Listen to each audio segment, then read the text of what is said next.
The western coast of Norway is home to some of the most dramatic landscapes on Earth.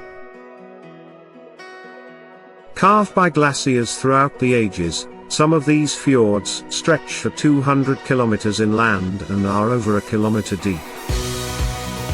The current convoluted travel route through and around this terrain takes you along Norway's 1,100 km 683 mile E39 highway, a road with a total journey time of 21 hours.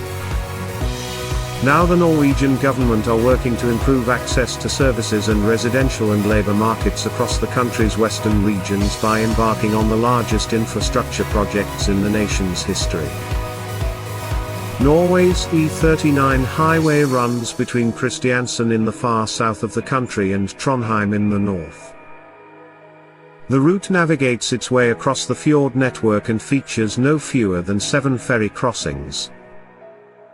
The new coastal highway project aims to eliminate the need for ferry services altogether by building a series of bridges and tunnels across, through and under the landscape. With many of the fjords along the route being too wide or too deep for conventional infrastructure to cross, innovative new solutions are being investigated by the Norwegian Public Roads Administration.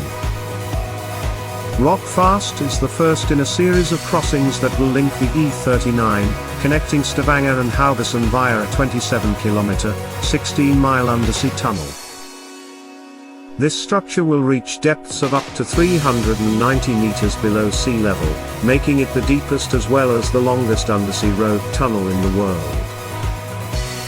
The Rockfast project will in fact consist of 2 tunnels connected every 250 meters with emergency exits. Each tunnel will have a lay-by at 500-meter intervals, along with telephone and surveillance cameras along the route. The tunnel will also feature a mid-route intersection with the island municipality of Kvitsøy, creating an undersea tunnel junction and connecting the island with the Norwegian mainland. With work begun in 2018, this element of the project is set to be completed by 2026 at a cost of $2 billion. While the Rockfast works are already underway, the scale of some other fjords is presenting the project team with extreme engineering challenges. Fjord, located to the south of Bergen, stands 5 kilometers wide and reaches depths of 600 meters. To cross this challenging stretch of water, a proposal has been put forward for a floating bridge, anchored to the shore at both ends. The Fjord crossing has seen 2 possible solutions put forward.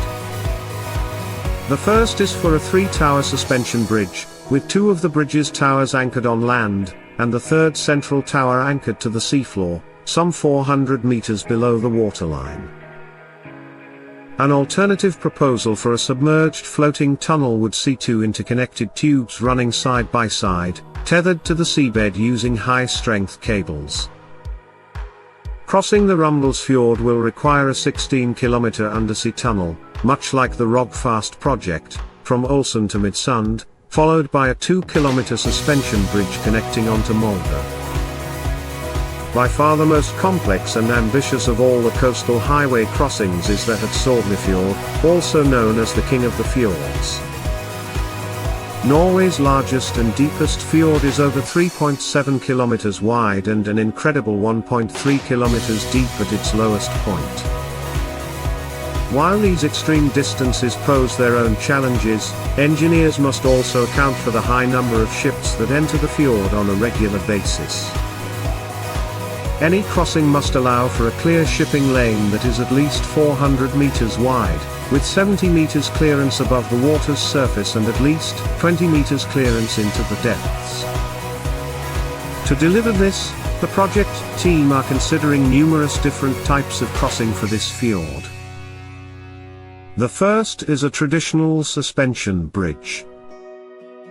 With a 3,700-meter crossing, such a structure would be almost double the length of the world's current longest bridge and would require support towers at least 450 meters tall, significantly eclipsing the 343-meter tall Mulhouse Viaduct in France to become the world's tallest bridge structure. A floating bridge is also being considered. However, this structure would need to raise to allow ships to pass, and achieving such a feature in a bridge that is only anchored to each shoreline poses considerable engineering challenges that are yet to be overcome. In a similar proposal to that found at Sula Fjord, a submerged floating tunnel is also being considered. This proposal would differ slightly to its counterparts due to the extreme depth of Sognefjord.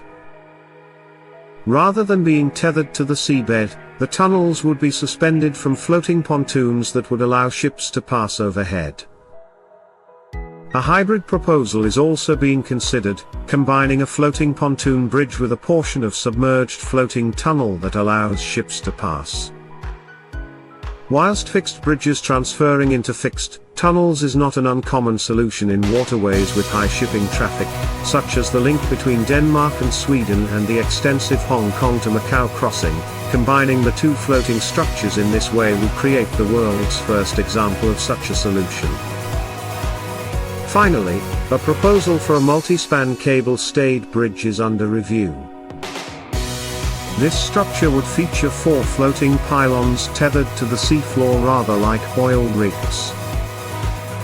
With safety and environmental considerations being of the utmost importance, Norway's vast coastal highway project is set to become a new benchmark in engineering capabilities and a model for future infrastructure projects around the world. If you enjoyed this video and would like to get more from the Definitive Video channel for construction, subscribe to the channel.